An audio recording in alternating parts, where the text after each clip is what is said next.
बिस्मिल्लाहिर्रहमानिर्रहीम। अस्सलाम वालेकुम। ग़िज़ा की बात के साथ मैं हूँ फ़िज़ा इमरान और उम्मीद करती हूँ कि आप सब खैरियत से होंगे और आप लोगों का माह सियाम भी खैर आफ़ियत गुज़र रहा होगा। रहमतों बरकतों का महीना है भाई, जहाँ खाने पीने पर फोकस कर रहे हैं वहाँ इबादत पर भी फोकस कर लें।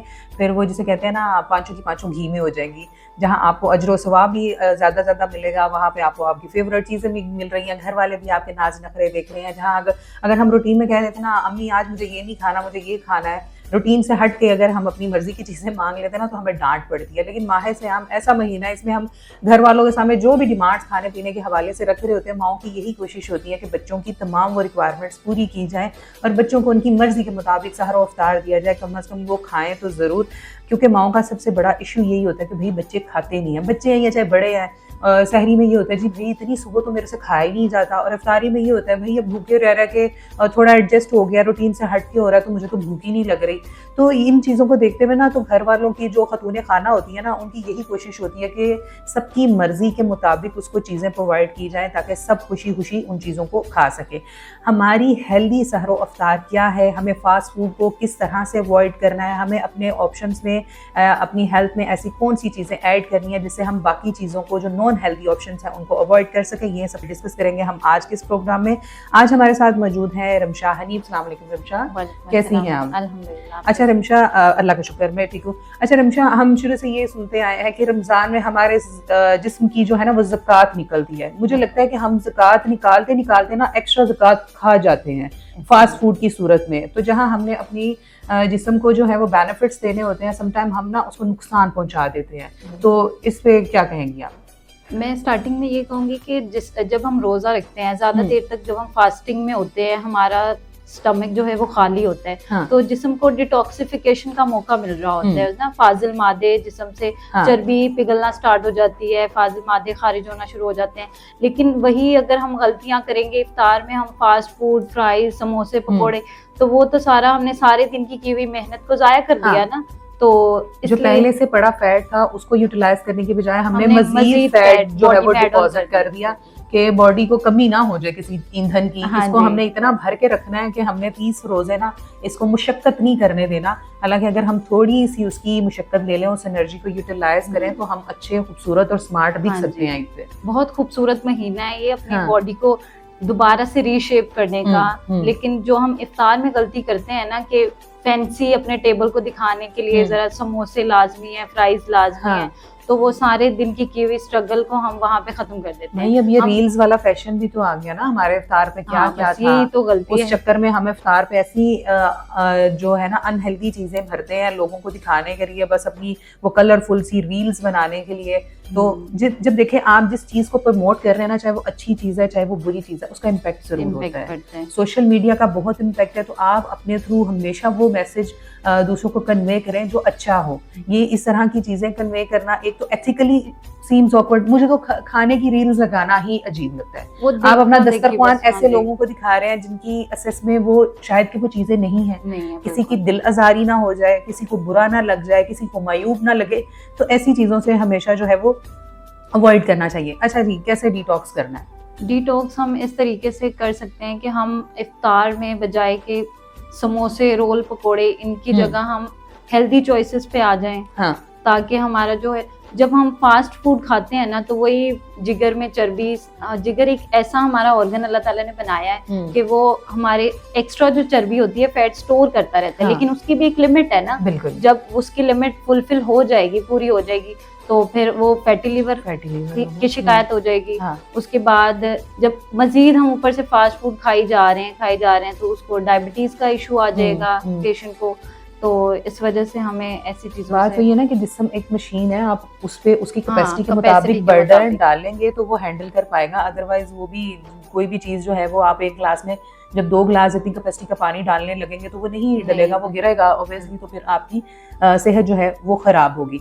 अच्छा रमशा, हम ना हमेशा इफ्तारी पे फोकस करते हैं। इफ्तारी में लोग फास्ट फूड खाते हैं, डिनर में मैंने लोगों को सहरी में भी खाते हुए देखा। सहरी में लोग पराठा और उसके साथ कबाब, उसके साथ बारबेक्यू और ऐसी ऐसी पार्टीज चल रही होती हैं, और फिर पूरा दिन ना वो उलझते फिरते हैं। हाँ बिल्कुल ऐसे ही। जब हम सहरी में, एक तो है कि पराठे खा के सो जाते हैं लोग, थोड़ी बहुत हल्की फुल्की एक्सरसाइज भी नहीं करते। पहली बात है कि सहरी में तो हमें ऐसे हैवी फूड लेने ही नहीं चाहिए ना। तो सहरी में दही ऐड करें। इसके अलावा आप अगर आप मतलब सूखी रोटी नहीं खाई जाती, कुछ लोग कहते हैं ना सहरी में, तो आप देसी घी या मक्खन वगैरह बिल्कुल सूखी रोटी पे ऐड करके वो इस्तेमाल ये ममनू नहीं है। आप एक लिमिट में रहते हुए आप इन चीजों को इस्तेमाल कर सकते हैं। जी बिल्कुल। और ममनू तब होता है जब आप चीजों का बेदरेक इस्तेमाल करते हैं ना, तो वो कहते हैं कि बिल्कुल ही बैन होने से बेहतर है हद में रह के चीज कर ली जाए। तो हद यही है कि आप 1 टेबल स्पून दिन में कंज्यूम कर सकते हैं, चाहे वो आप अपनी इफ्तारी में ले जाए, चाहे वो आप अपनी सहरी में ले जाए। वही आप पराठे भी खाएं, आप अंडे भी खाएं, आप सब कुछ खाएं, लेकिन एक लिमिट में रहते हुए। तो हमारे लिए जो हेल्दी ऑप्शंस हैं, हम किस तरह से, लोग कहते हैं नहीं हमें क्रेविंग्स होती हैं, हमें फास्ट फूड की क्रेविंग्स होती है। क्रेविंग्स को कैसे रोकना है? डाइट में ही कुछ ऐसी चीजें हैं जिनको हम ऐड करके फास्ट फूड की क्रेविंग्स को रोक सकते हैं। अब ये मैं बिल्कुल भी नहीं कहूंगी कि फास्ट फूड बिल्कुल भी खाना नहीं है, क्योंकि लोग बाज तो आते नहीं। हम कभी कभी जैसे इफ्तार पार्टी में बंदा चला गया, चलो कभी कभी हो जाता है। हाँ। लेकिन जब हम घर में खुद अफ्तारी बना रहे हैं, प्लान कर रहे हैं, तो क्यों ना हम अपना टेबल एक हेल्दी सेट करें। बिल्कुल। बजाय हम समोसे पकोड़े के, फ्राइज के, हम सैलेड, फ्रूट सैलेड ले सकते हैं। उसमें ज्यादा हम शरबत जो ले रहे हैं उसमें हम चीनी का इस्तेमाल ना करें। लाल शरबत जो पी रहे हैं, बल्कि वो पीना ही नहीं चाहिए। जैसे आज के मौसम में, आज इतना खूबसूरत मौसम है, किनू है हमारे पास, गाजर है, हम इनका जूस, फ्रेश जूस ले सकते हैं बगैर चीनी के। तो डिटॉक्सिफिकेशन को हमने बेहतर जूसेस में भी चीनी डालते हैं लोग, जूसेस में भी भर भर के चीनी डालते हैं। जब उसका एक नेचुरल फ्लेवर है, अल्लाह पाक ने ग्लूकोज है, खूबसूरत मजे की चीजें। और मैं तो कहती हूँ ये माह रमजान इतना खूबसूरत सीजन में आया कि आपके पास इतनी सीजनल ऑप्शन, आप रोज भी अगर एक करते हैं ना, तो आपके रेपिटेशन में ना 15 दिन बाद कोई अगला फ्रूट आएगा। एग्जैक्टली। आपके पास देखो ना गर्मी है ना सर्दी है, उधर की वैरायटी भी गर्मी की भी आ गई है, नई नई आ गई है, और सर्दी की भी जाते जाते कुछ चीजें हैं हमारे पास। तो हमारे पास तो इतनी लंबी लिस्ट है कि अगर हम रोज भी एक एक करके खाएं तो अल्लाह की नेमतें खत्म नहीं होगी। बिल्कुल। हमें किस तरह से कंट्रोल करना है?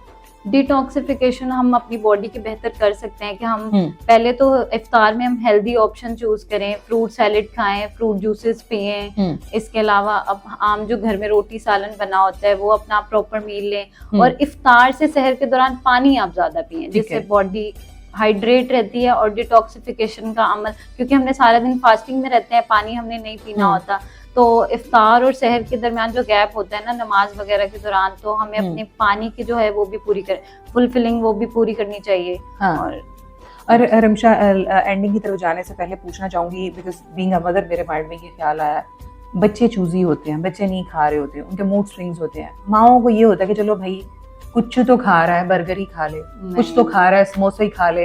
तो इस चक्कर में हम बच्चों को जो बुरी हैबिट्स हैं वो इंट्रोड्यूस करा रहे हैं, बच्चों को बैड चीजें इंट्रोड्यूस करा रहे हैं, और वो कुछ ही खाने के चक्कर में हम अपने बच्चों को खुद रिस्क पे डाल देते हैं। और इतनी अर्ली एजेस में ये मत सोचें कि जिगर की बीमारी बच्चों को नहीं होती, ये मत सोचें कि हेपेटाइटिस बच्चों को नहीं होता, ये मत सोचें कि बच्चे डायबिटिक नहीं होते, ये सब बीमारियां बच्चों में भी होती हैं। बस बात सिर्फ ये है कि आपने इन चीजों को कंट्रोल कैसे करना है, आपने अपने बच्चे को इन चीजों से सेफ कैसे रखना है, ना सिर्फ बच्चों को बल्कि अपने घर के बड़ों को। जो भी आप लोग देखें, मैं कहती हूँ कि किचन चलाना इससे रिस्पॉन्सिबिलिटी। आप ये नहीं कह सकते रमशा ने आज खाना बनाया, हाफिजा ने आज खाना बनाया। खाना बनाना आर्ट नहीं है, खाना बनाना रिस्पॉन्सिबिलिटी है। आप पे आपके पूरे घर की रिस्पॉन्सिबिलिटी है। आप उनको कितना हेल्दी फूड दे रहे हो, आप उनको कितना नॉन हेल्दी फूड दे रहे हो, ये जो घर के किचन की रिस्पॉन्सिबिलिटी जिस पे है ना, ये उसके हाथ में है, आपके बच्चों की और आपकी फैमिली की सेहत। एग्जैक्टली। ठीक है, तो आपको ऐसी चीजें इंट्रोड्यूस करानी है जो कम से कम आपकी सेहत पे बर्डन ना बने। Thank you so much Ramsha, बहुत शुक्रिया आपका। और इसी के साथ मैं आप लोगों से यही उम्मीद रखूंगी कि इस माह सयाम आप अपने टारगेट सेट करें। आप अपने लिए वो कुछ चीज़ों को ना अपने गोल सेट कर लेंगे, भाई वो ये खा रहा है या वो ये खा रही है तो मुझे नहीं खाना, मुझे हेल्दी रहना है। ठीक है भाई, वो मोटा पतला जैसा भी दिखेगा, मुझे बस खुद को स्लिम दिखाना है, मुझे खुद को खूबसूरत दिखाना है। ये चीजें ना सिर्फ आपको हेल्दी बनाती हैं बल्कि आपकी स्किन बड़ी अच्छी हो जाती है रमशा, है ना, आपकी ग्लोइंग। फिर बाद में हम कहते हैं बड़ी इबादत की है ना, उसका नूर आ गया, तो नो डाउट उसका नूर भी आ रहा होता है। लेकिन जो आपकी डाइट है ना, उसका बहुत ज्यादा रोल होता है आपके अच्छे बालों पे, हमारी स्किन पे, ओवरऑल हमारी बॉडी जो है वो यही बताती है कि बंदा हेल्दी कितना खाता है। हाँ, बिल्कुल। मैं कहती हूँ किसी के स्टमक का या किसी की डाइट को अगर आपने देखना है तो उसके चेहरे से देखें, उसके चेहरे पे पता चल जाता है कि भाई ये कितनी ऑयली चीजें खा, आपका चेहरा सब बता रहा होता है कि इसकी डाइट कैसी है, ये अच्छी चीजें खा रहा है, ये बुरी चीजें खा रहा है, ये जो नूरानी चेहरा है ये डाइट से है, ये आपकी इबादत से है, आपका स्टमक जो है वो आपके चेहरे पे नजर आता है।